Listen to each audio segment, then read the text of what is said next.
లడ్డూ విషయం మీకు తెలిసినప్పుడు మీరు 100 రోజులు పూర్తయినంత వరకు ఎందుకు మీరు ఈ ప్రశ్నించలేదు?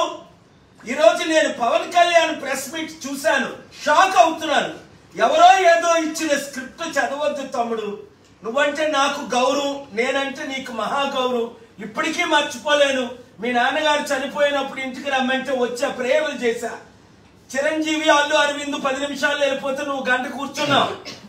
తర్వాత విశాఖపట్నం ఎయిర్పోర్ట్ లో 6 మినిస్టర్లు, ఎంపీలు ఉంటుండగా నేను విఐపి రూమ్ కి రాగానే నువ్వు నిలబడి నీ కుర్చీ ఇచ్చావు.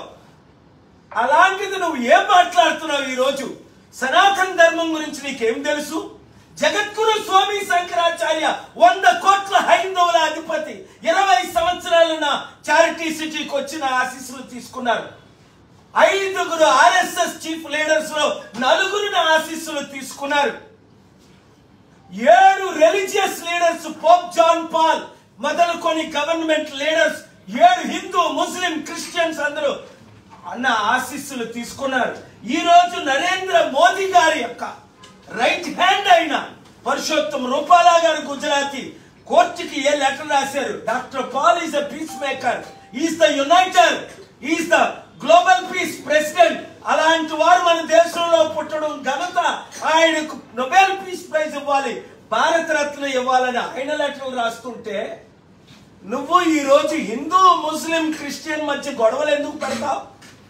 ఇదే నరేంద్ర మోదీ గారిని, ఆర్ఎస్ఎస్ బీజేపీని నువ్వు 2014లో మద్దతు ఇచ్చి బిఎస్పీతో, సిపిఐ సిపిఎం తో పొత్తులు పెట్టుకుని వారిని నువ్వు తిట్టలేదా? మోదీ గారిని తిట్టలేదా? ఆర్ఎస్ఎస్ ని తిట్టలేదా? నా వైఫ్ క్రిస్టియన్, నేను సెక్యులర్. అలాంటి వాడివి ఈ రోజు నీ ప్రెస్ మీట్ 15 నిమిషాలు విని అలసిపోయాను, ఇంక వినకూడదని ఏం మాట్లాడుతున్నా? తక్షణమే రాజీనామా చేయి. పవన్ కళ్యాణ్, నువ్వు ఉప ముఖ్యమంత్రిగా క్వాలిఫైడ్ కాదు. నీకు ఇచ్చిన సలహా ఎవరిస్తున్నారో బాగోలేదు. చరిత్రహీనుడు కాకూడదు.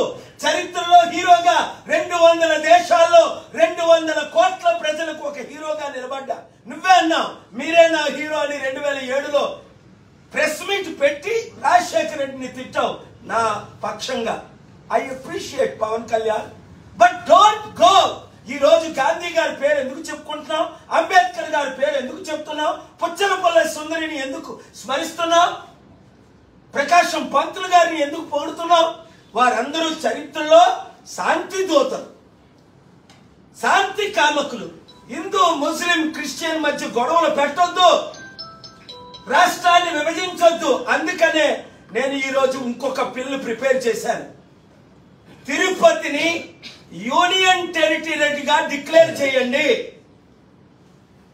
తమిళనాడు ఏ విధంగా పాండుచేరికి యూనియన్ టెరిటరీకి హెడ్డో, తిరుపతిని యూనియన్ టెరిటరీగా డిక్లేర్ చేస్తే 3 లక్షల కోట్ల ఆస్తి కాపాడుతాం.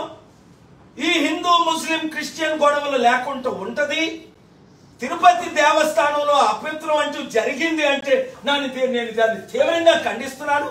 చిన్నప్పుడే మా నాన్నగారు యేసు ప్రభుని సొంత రక్షకునిగా అంగీకరించక ముందు తిరుపతి నన్ను తీసుకెళ్లి పాపనాశనంలో మునిగి బాప్తిసం తీసుకొని శ్రీనివాస్ అని నాకు పేరు పెట్టారు. అన్ని మతాలకి గౌరవిస్తాను, అందుకనే ప్రపంచ శాంతి దూతగా పేరు పొందాను. మరి మీరు సీక్రెట్ గా స్టీల్ ప్లాంట్ ఎందుకు అమ్మేస్తున్నారు? నాకు ఈ రోజు తెలిసింది. రేపు కోర్టులో వెకేట్ చేయడానికి బిల్లు వేశారని. 8 లక్షల కోట్ల స్టీల్ ప్లాంట్ ని కాపాడుతానని చంద్రబాబు నాయుడు గారు, మోదీ గారు, పవన్ కళ్యాణ్ మాట ఇచ్చారు కదా. ఇప్పుడు దాని గురించి ఎందుకు మాట్లాడు? 30,000 మంది అమ్మాయిలు ఎత్తుకు వెళ్ళిపోయారు, వాళ్ళు దొరకలేదు. మా గవర్నమెంట్ అధికారంలో వస్తే నేను ఫైట్ చేస్తానని పవన్ కళ్యాణ్ ఈ రోజు ఆ విషయం ఎందుకు మాట్లాడట్లేదు? ముందు ఆ 30,000 అమ్మాయిలు ఎక్కడున్నారో వాళ్ళ కొరకు దీక్ష చేయి, లేదా నోరు మూసుకొని మౌనవ్రతం పాటించు. ఎవరు ఏది స్క్రిప్ట్ ఇస్తే అది చదవద్దు తమ్ముడు. ఒక వరల్డ్ లీడర్గా, ఒక స్పిరిచువల్ లీడర్గా, నీకంటే 10-15 సంవత్సరాలు వయసులో పెద్దగా, గ్లోబల్ పీస్ ప్రెసిడెంట్ గా నేను ఇచ్చే సలహా పాటిస్తే నువ్వు చరిత్రహీనుడిగా ఉండవు, చరిత్ర హీరోగా మిగులుతావు. లేదా ఉప ముఖ్యమంత్రికి రాజీనామా చేసి నిన్న కాక మొన్న ఏమన్నావు దీక్ష అన్నావు, నిన్నేమో యాక్టింగ్ అంటున్నావు, ఈ రోజేమో ఇంకోటి అంటున్నావు. చక్కగా యాక్టింగ్ ఫీల్డ్లోకి వెళ్ళు. అంతకంటే ముఖ్యం, ప్రత్యేక హోదా గురించి నేను ఫైట్ చేస్తుంటే రండి ఢిల్లీ వెళ్దామంటే నువ్వు స్పందించవే పవన్ కళ్యాణ్. 6 కోట్లకు ఉపయోగపడిన ప్రత్యేక హోదా మీకు వద్దా? మీరు పవర్ లో ఉన్నారు, తేలేకపోతున్నారు. నేను తీసుకొస్తానని మోదీ గవర్నమెంట్ తో మాట్లాడుతున్నా. తిరుపతి యూటీ యూనియన్ టెరిటరీగా చేయమని ఇప్పుడే పెద్ద ఆయనతో మాట్లాడాను. మోదీ గారిని కలవడానికి రమ్మన్నారు. వీలైతే వెళ్తున్నారు. అర్థం చేసుకో. శాంతిని ప్రమోట్ చేద్దాం, యుద్ధాల్ని ఆపుదాం. నేను ప్రపంచంలో అనేక యుద్ధాలు ఆపబట్టి 17 దేశాలు 18 Indian political parties including BJP, Congress, TDP, వైసీపీలు నాకు నోబెల్ పీస్ ప్రైజ్ కి నామినేట్ చేశారు. యుద్ధాలు వద్దు, శాంతి కావాలి. రేపేమో స్టీల్ ప్లాంట్ ని అమ్మేస్తున్నారు. రేపే 100 రోజులు మీరు 6 ఇచ్చిన వాగ్దానాలు ఫెయిల్ అయినందుక ఈ లడ్డు కాంట్రవర్సీ, లేదా స్టీల్ ప్లాంట్ ని సీక్రెట్ గా అమ్మేయడానిక ఈ లడ్డు కాంట్రవర్సీ, లేదా స్పెషల్ ప్రత్యేక హోదా మీరు ఎస్ అని ఎందుకు అనలేదు? కోర్టు నోటీసులు ఇచ్చిన తర్వాత ముఖ్యమంత్రి గారికి, గవర్నమెంట్ కి 10 సంవత్సరాల నుంచి ప్రత్యేక హోదా వస్తే మన అప్పులన్నీ 6 కోట్ల ఆంధ్రులు బాగుపడతారు, 15 కోట్ల తెలుగు ప్రజలు హ్యాపీ ఫీల్ అవుతారు. దాని గురించి మీరు నోరెప్పుకుంటా, ఫైట్ చేయకుండా, ఢిల్లీ రాకుండా, ధర్నాకి రాకుండా, నాతో కూర్చోకుండా ఏం చేస్తున్నారు? ఒళ్ళు దగ్గర పెట్టుకోండి. దేవుడు క్షమించడు, నేను క్షమించను. అందుకనే తిరుపతిని యూనియన్ టెరిటరీగా డిక్లేర్ చేయమని నేను బిల్లు ప్రిపేర్ చేశాను. రేపు మీరు న్యూస్ వింటారు. Thank you very much. Sir ఇప్పుడు హైదరాబాద్ కూడా చేయాలి కదా సార్? తిరుపతి చేస్తే హైదరాబాద్ కి తిరుపతి కనెక్షన్ ఏంటి? అంటే హైదరాబాద్ కావాలని విభజనకు ముందు నుంచి అడుగుతున్నారు కదా సార్? ఎవరు అడుగుతున్నారు? అందరం ఏపీ వాళ్ళు అడుగుతున్నారు, మిగతా వాళ్ళంతా అడుగుతున్నారు కదా సార్? నేను ఎప్పుడు అడగలేదు. మీరు అడగలేదు సార్? హైదరాబాద్ చాలా బాగుంది, అది తెలంగాణలో కంటిన్యూ అవుతుంది సార్. ఇప్పుడు లడ్డూలో కలిసిందా కలవలేదా? కలిసి సిబిఐ ఎంక్వైరీ అడుగుతున్నాను కదా. అంటే మీ అభిప్రాయం సార్, మీరు దేశాలు మొత్తం తిరుగుతూ ఉంటారు కాబట్టి మీకు వచ్చిన ఫీడ్బ్యాక్ కానీ లేకపోతే మీకు వచ్చిన సమాచారం కానీ. చూడు బాబు, లడ్డూలో కల్తీ కలిసింది అంటే ఎవరినైనా ప్రాసిక్యూట్ చేయాలి. ఒక హోలీ టెంపుల్ ని అన్హోలీ చేస్తే. కానీ జూలై 23ని ఆ రిపోర్ట్ వచ్చినప్పుడు నేను చదివాను. టైమ్స్ ఆఫ్ ఇండియా కూడా రిపోర్ట్ చేసింది. ఇప్పుడు వరకు ఎందుకు ఊరుకున్నారు చంద్రబాబు నాయుడు గారు? దానికి ముందు జవాబు చెప్పాలి.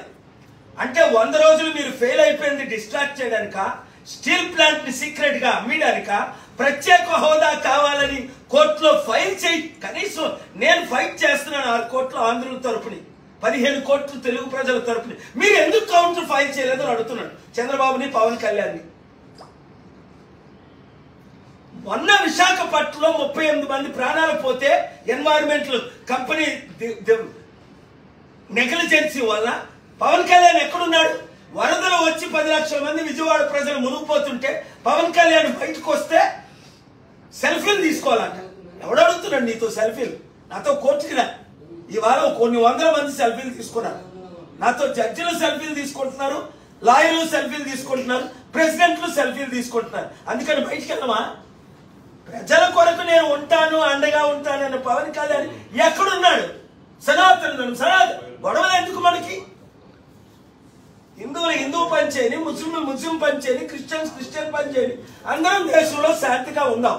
కారణం ఏంటంటే ఎలాగా ఫెయిల్ అయిపోయారు. 100 రోజుల్లో ఇచ్చిన 6 వాగ్దానాలు నెరవేర్చలేదు, స్టీల్ ప్లాంట్ ని కాపాడలేదు, ప్రత్యేక హోదా తేలేకపోయారు.